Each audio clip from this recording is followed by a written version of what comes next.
The steam was still rising from under the bathroom door when I got home. I noticed it the moment I stepped into the hallway. That thin curl of warm mist drifting through the gap at the bottom, catching the afternoon light like something out of a dream. Or a nightmare, as it turned out. I had come back 3 days early from the conference in Seattle. My flight had been changed. The hotel had charged me for the full stay anyway, and I was exhausted and annoyed, and all I wanted was a long shower, a glass of wine, and my own bed. I did not call ahead because I wanted to surprise my husband. I thought it would be romantic coming home like that, unannounced, stepping through the front door with my rolling suitcase and my tired smile. I thought he might be sitting in the kitchen reading, or maybe watching something on the TV in the living room, and that he would look up and his face would do that thing it used to do. Open wide with surprise and then close into warmth, into relief, into love. That is what I thought. I was wrong. I set my suitcase down in the entryway as quietly as I could, smiling to myself in the way you do when you are about to do something sweet for someone. I slipped off my heels and left them by the door. I padded down the hallway in my stockinged feet, and that was when I heard it. Laughter. Not his laughter alone. A second voice. A woman's laugh. Light and breathless, muffled by water and walls. My stomach dropped before my brain caught up. I stood outside the bathroom door and listened. There was the sound of water, splashing, his voice, low and warm, saying something I could not make out. And then her voice again, that familiar, girlish laugh that I have known since before I could walk. My sister Candace, 3 years younger than me, the one our mother always called the beautiful one. The one who borrowed my clothes without asking and never returned them, the one who stood next to me at my wedding in a pale blue dress and told me she had never seen me look so radiant, and who I believed completely, utterly, like a fool. I stood outside that door for what felt like a very long time. My hand rested flat against the wood. I could feel the warmth of the steam through my palm. I did not cry. I want you to understand that. I did not cry, and I did not scream, and I did not throw myself against the door or pound on it with my fist the way I can imagine some women might do, the way I might have done once, years ago, when I was someone who let her feelings show in real time. I am 37 years old. My name is Rachel Morrow, formerly Rachel Dunn, and I am the creative director of one of the 3 largest independent branding agencies on the West Coast. I did not get there by falling apart when things went sideways. What I did was take a breath. Then I took out my phone and I recorded a solid 45 seconds of audio through the bathroom door, their voices, the water, the laughter, the unmistakable and explicit nature of what was happening in my bathtub on a Tuesday afternoon. Then I walked quietly back down the hallway, picked up my suitcase, carried it to our bedroom, and set it on the bed. I opened the closet. I took out my husband's overnight bag, and I packed it. I was methodical. I chose things he would need, enough for a week. His toiletries kit, his laptop charger, 2 suits for work, his running shoes. I folded everything neatly. I zipped the bag shut. Then I walked back down the hallway, set the bag outside the bathroom door, and I locked that door from the outside. We had a sliding bolt lock on the outside of the bathroom, installed 2 years ago after we had a small water leak, and the plumber had needed to access the pipes quickly without worrying about the door being accidentally locked from the inside. It was a simple mechanism, a small thing, but in that moment it was the most satisfying thing I had ever touched. I heard the sound stop. I heard my husband's voice say something sharp and confused. I heard Candace say his name, Marcus, in that way that told me she had been saying his name like that for a long time, familiar and easy and entitled. I picked up my phone and I called my brother-in-law, Marcus's older brother, Daniel. Daniel Morrow, who had been my friend before he was my brother-in-law, who had been the best man at our wedding, who was married to a woman named Priya whom I adored, and who I suspected in some part of my brain that I had been very deliberately not listening to for quite some time, had been hurting for a while. "Daniel," I said when he answered. My voice was perfectly level. "You need to come here. Now." There was a pause. I could hear him processing the tone of my voice, measuring it. "Rachel, what's wrong?" "I came home early from Seattle," I said. "Marcus is in my bathtub. He is not alone." Another pause. Longer this time. "Who is he with?" It was not a question. He already knew, I think, or suspected, in the way that people who are paying attention often know things before they are told. Candace? I said. The word sat on the line between us like a stone dropped in still water. I'll be there in 15 minutes, Daniel said. His voice was very quiet. I'm not coming alone. He hung up. I sat down in the living room, and I waited.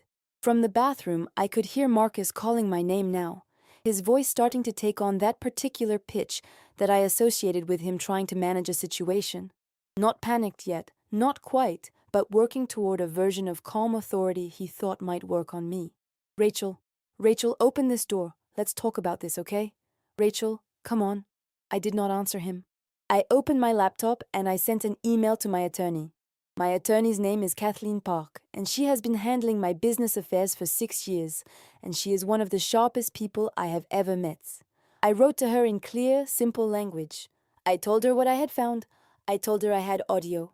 I told her I wanted to begin divorce proceedings immediately, and that I wanted to understand my rights regarding our jointly owned property, which included this house and a rental property in Portland that Marcus had persuaded me to invest in 3 years ago using a significant portion of my own savings.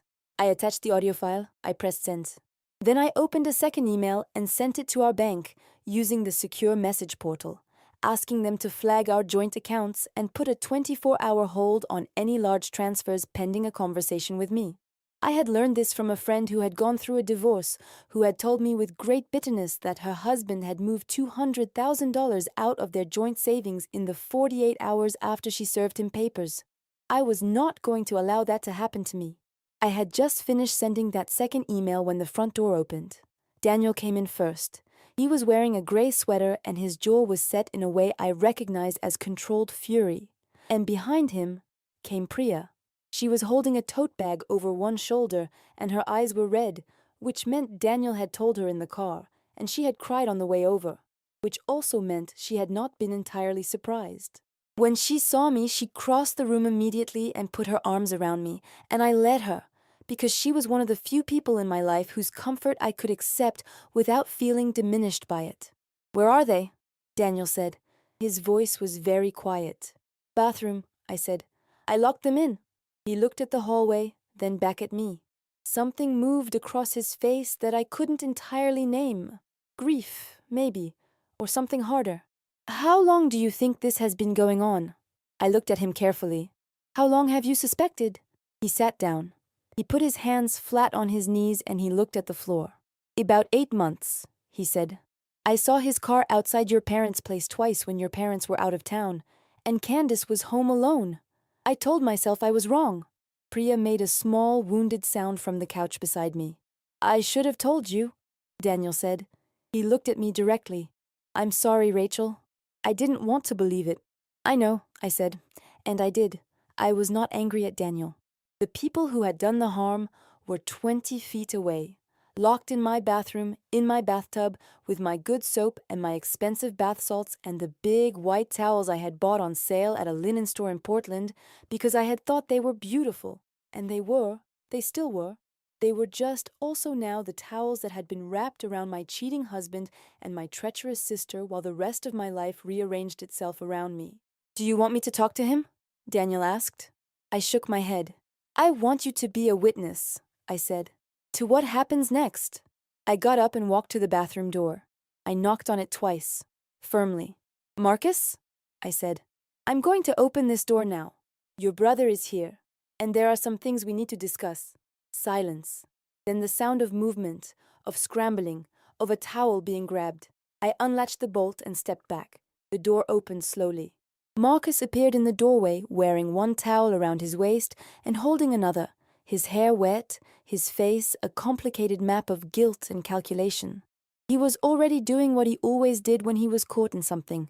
He was preparing a story. I could see it happening behind his eyes, the rapid architectural work of a man who believed that if he could just find the right words, he could talk his way out of anything. Behind him, Candace appeared. She was wearing my robe, the blue silk one I had bought in Japan. She looked at me, and then at Daniel, and then back at me, and the color drained from her face. "Rachel," Marcus started. "Don't," I said. "Not yet." I looked at Daniel.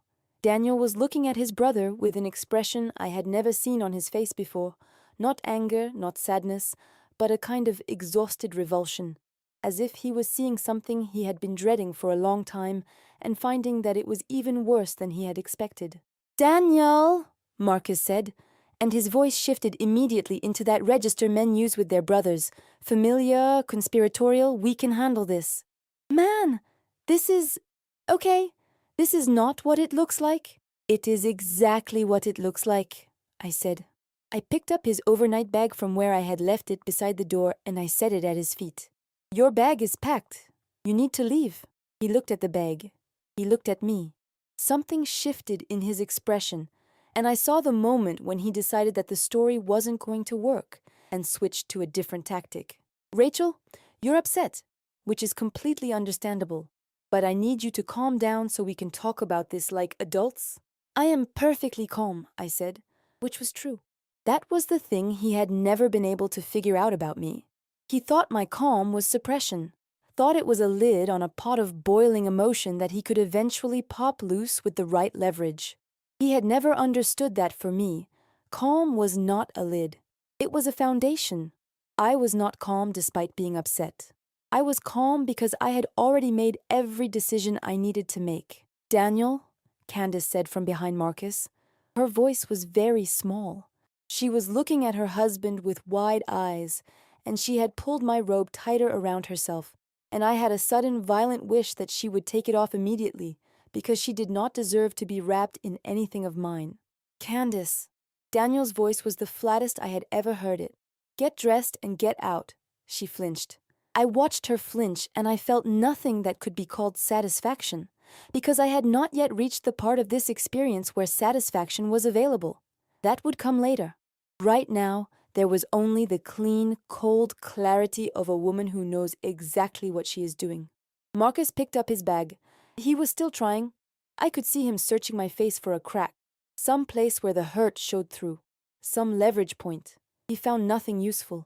"We're going to need to talk," he said. "Of course we are," I said. "My attorney will be in touch." That landed. His face changed. "Your attorney. Kathleen Park. I believe you've met her." He had met her once at a work dinner. He had told me afterward that she seemed aggressive. I had thought that was precisely why I liked her. "Rachel, let's not... Your brother will walk you out," I said. Daniel moved. He did not touch Marcus, just moved into the hallway in a way that made it clear the direction of travel. Marcus looked at him, and something passed between them. Brothers, the weight of years, the specific grief of a man realizing that he has also lost this, the person standing in front of him who had known him his whole life. Marcus picked up his bag and walked out. Candace appeared a moment later, dressed in the clothes she must have arrived in, her hair still damp, clutching her purse with both hands. She looked at me in the doorway of my own bedroom, and she opened her mouth, and I thought for a moment she was going to say something that would matter, something real, something that acknowledged the size of what she had done. "I'm sorry," she said. 2 words. I looked at her for a long moment. "I know you are," I said. "You will be." She left. I watched the front door close.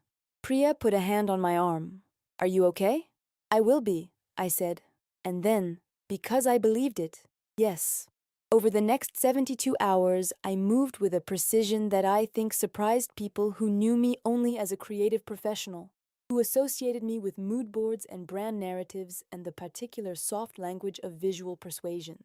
What they did not know, what most people do not know about me, is that I had grown up watching my father manage a failing business, and the thing I had learned from watching him fail was not how to fail gracefully, but how not to make the mistakes he had made. He had trusted people without documentation. He had made agreements on handshakes. He had believed that because he was honest, others would be too. I had never made those mistakes. My marriage had a prenuptial agreement, which Marcus had signed before our wedding, with the kind of easy confidence that told me he had never expected it to be invoked. It protected the assets I had brought into the marriage, my business equity, my savings, my investments, and it specified very clearly the conditions under which those protections applied. Infidelity was one of those conditions. When Kathleen called me back Thursday morning, she had already reviewed the prenup, reviewed the audio, and consulted with 2 colleagues. Her voice was very precise. "You're in a strong position," she said, "especially with the audio. I want to file for divorce on grounds of adultery, which in this state affects asset division. Combined with the prenup, you're looking at retaining everything you brought in, plus your share of the jointly acquired assets, which, given that your income was significantly higher throughout the marriage, works in your favor." "What about the Portland property?" "That's the interesting one," Kathleen said. "You provided 80% of the capital. His name is on the title because he argued it would simplify the management. We're going to argue that he holds his portion of that title in constructive trust for you." I liked the sound of that. I told her to proceed. The divorce papers were served on Friday afternoon. I know exactly how it happened because Marcus called me afterward, and his voice had lost all of its careful management. He was genuinely distressed, which I noted as information rather than as something to respond to emotionally. "You served me at the office," he said. "Kathleen made the arrangements. My colleagues were there. My assistant was standing right there when the process server came in." "Yes," I said. "I imagine that was uncomfortable." "Rachel, Marcus, I'm going to stop you here. We're not going to have a conversation about how this has been handled. We are going to have a conversation, through our attorneys, about the terms of our divorce. That is the only conversation available right now." He was quiet for a moment. Then, "Is this about punishing me?" I thought about that. It was a genuine question, I think, or at least a question he genuinely wanted the answer to. Because if the answer was yes, it meant there was still an emotional logic he could work with, still a version of me that he could reach. "No," I said. "It's about protecting myself and organizing my life going forward. It has nothing to do with punishment." "You served me at work," he said again, as if repetition would make it into an argument. "Yes," I said.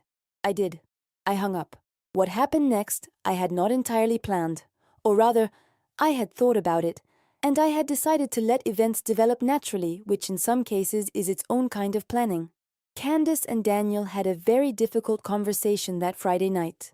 I know this because Priya called me Saturday morning and talked to me for almost an hour, her voice catching in places, telling me that Daniel had confronted Candace with what she knew and what he had suspected, and that Candace had admitted it. 8 months, she had said, confirming what Daniel had guessed. 8 months of lying, 8 months of borrowing my name to get into my husband's orbit while I was traveling, while I was working late, while I was building the life that paid for the house she had been sitting in. Priya told me that Candace had said she was in love with Marcus. She said it with the weight of someone sharing information they found both significant and grotesque. I sat with that for a moment. I thought about my sister standing next to me at my wedding. I thought about her voice saying she had never seen me look so radiant. I thought about 8 months. "What is Daniel going to do?" I asked. "He's asked her to leave," Priya said. "She's staying with your parents." I closed my eyes for a moment because that introduced a new element I had known was coming but had not yet had to deal with. My parents. My mother, who had always found Candace easier to love than me. Not because she loved me less, I don't think, but because Candace had always given her love back in the uncomplicated, demonstrative way my mother preferred, while I had been the child who solved my own problems and kept my own counsel and asked for very little, which my mother had understood as not needing her rather than as the profound act of self-preservation it actually was. I called my mother that afternoon. My mother is a woman who processes information through the lens of what can be fixed. She spent the first 15 minutes of our conversation trying to figure out what I had done wrong. This is not cruelty from her. It is the only tool she has. "You've been working so much," she said. "You're always away. Marcus is a man, Rachel. Men have needs." "Mom," I said, "I'm going to say this once. Marcus had a choice. Candace had a choice. They both chose to betray me. I'm not interested in analyzing what I might have contributed to the conditions. I'm telling you what happened so you're not hearing it from someone else first." A long silence. "Where is this going?" she finally said. "Divorce?" I said. My mother made a sound like someone had pressed on a bruise. "What about Candace? What about her?" "Rachel, she's your sister." "She was my sister," I said. Right now, she's someone I don't want to talk about. I gave my mother 24 hours to call me back and tell me she understood. She called me back in 18. She was crying. A different kind of crying than her first response. Something working its way through and arriving somewhere harder and more honest. I'm sorry, she said. I was trying to fix it. It can't be fixed. No, I said. It can't. What do you need from me? The first right question she had ever asked me in a crisis. I told her, space, no intermediaries, no pressure, no updates on Candace unless I asked. She agreed. She sounded tired and a little lost, and I felt for her the compassion you feel for people genuinely trying to become better at loving you, even at the worst possible moment to be learning. My mother was not the last difficult call of that week. On Monday, Jeffrey Marsh called, the chairman of the board at Morrow and Associates, Marcus's family's investment firm where Marcus served as COO. He had known me for 6 years, attended our wedding, and was, at his core, someone who managed risk for a living. Rachel, he said, in the warm but careful voice of a man who has placed many difficult calls. I want you to know we hold you in the highest regard and none of this changes. Jeffrey, I said, what are you actually calling about? A pause. Then with something like relief, there's a question of what happens to the Alderton account. The Alderton account. I almost laughed. The Alderton account was the reason Marcus and I had met. I had been brought in as a branding consultant for a company that Morrow and Associates was considering acquiring, and Marcus had been the point person on the acquisition side. It had been a professional relationship for 4 months before it became personal. And my agency, the one I had built, the one that bore my maiden name on the door because I had refused to change it when we married, a detail Marcus had called old-fashioned and I had called strategic. My agency had retained Alderton as a client for 5 years after the acquisition closed. Alderton was worth $3 million annually to us. Marcus had introduced me to them, but I had kept them. The Alderton account is a client of Dunn Creative, I said, which is my company. The account is managed by my team. The relationship is with me. Of course, Jeffrey said quickly, but given the circumstances, we want to make sure there are no disruptions. The only disruption I'm aware of is the one your COO created in my personal life, I said.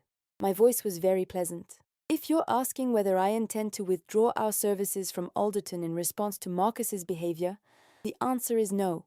My professional conduct has nothing to do with my marriage. However, if Morrow and Associates is suggesting that the account should be managed differently going forward, I'd encourage you to take that conversation to Alderton directly. I think you'll find they have opinions. Jeffrey was quiet for a moment. No, I'm not suggesting anything of the sort. Good, I said. Then we understand each other. He called back 3 days later, not about Alderton, but to tell me, in careful and deniable language, that the board was reviewing Marcus's position. I thanked him for the information and noted the call in an email to Kathleen, because I had learned long ago that things framed as social calls often become relevant later. The divorce proceedings moved faster than I had expected, which Kathleen attributed to Marcus's apparent desire to minimize public conflict, a desire she characterized as useful to us, since it made him less likely to contest the terms aggressively. He was represented by a partner at a large downtown firm, a man named Harrison Cole, who had a reputation for being thorough but reasonable, which I took as a sign that Marcus had some self-awareness about the evidentiary landscape. The audio alone was devastating. There was additional documentation, messages on his phone that his attorney would presumably advise him I could subpoena if necessary, financial records showing that Marcus had been sending Candace money for several months, amounts small enough to be plausible as family gifts but consistent enough and large enough in aggregate to tell another story. By the end of the 3rd week, we had a framework for settlement that was, by any reasonable measure, excellent for me. I retained my business equity in full. I retained my pre-marriage savings and investments. I received the Portland property outright, with Marcus's portion transferred to me in lieu of other claims. I received the house, which I had honestly not been certain I wanted, but which I decided to keep because it was mine. I had chosen it. I had designed it. I had lived in it for 4 years, and I was not going to let what had happened in my bathtub take it from me. Marcus kept his retirement accounts and his car and his dignity, such as it was. He moved into a corporate apartment, and I understood through Daniel that he was working very hard to appear unbothered. I was told by 3 separate people during this period that he was telling mutual friends that we had simply grown apart. I found this remarkable in its audacity. Candace was not in my life. I want to be clear about this. I made no dramatic announcements. I did not send a letter. I did not post anything on social media. I simply stopped. Stopped responding to her messages, which came in the early days with the frequency and desperation of someone who believes that if they can just say the right thing, the right amount, the right way, the relationship can be recovered. I had nothing to say to her that would help either of us. What I understood, and what I think she did not yet understand, was that some things cannot be walked back, not because of stubbornness, but because the ground has genuinely shifted. I was not holding a door closed. The door was gone. My parents struggled with this. My father, who said little as a rule, called me once and told me that Candace was devastated and that I should consider whether I wanted to have a relationship with my sister at the cost of a few years' distance. I told him that I understood he was trying to help. I did not change my position. My mother sent me a card, an actual handwritten card, that said she was proud of how I was handling things. I kept the card. Some things matter more when they cost something. The one relationship that changed in ways I hadn't expected was the one with Daniel. We had been friendly before all of this, the easy warmth of in-laws who genuinely like each other. But now there was something more substantive, forged in the specific way that crises forge things between people who face them honestly. He had admitted to me that he had suspected and not told me, and I had heard that admission without punishing him for it, and something in that exchange had created a mutual trust that I found I valued enormously. He checked in on me regularly. He and Priya had me over for dinner 3 weeks after everything happened. A quiet evening with their 2 daughters who were 7 and 9 and gloriously indifferent to adult drama.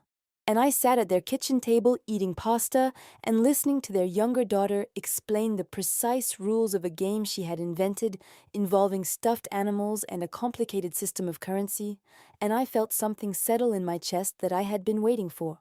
6 weeks after I came home early from Seattle, I walked into the office on a Monday morning and called a meeting of my senior team.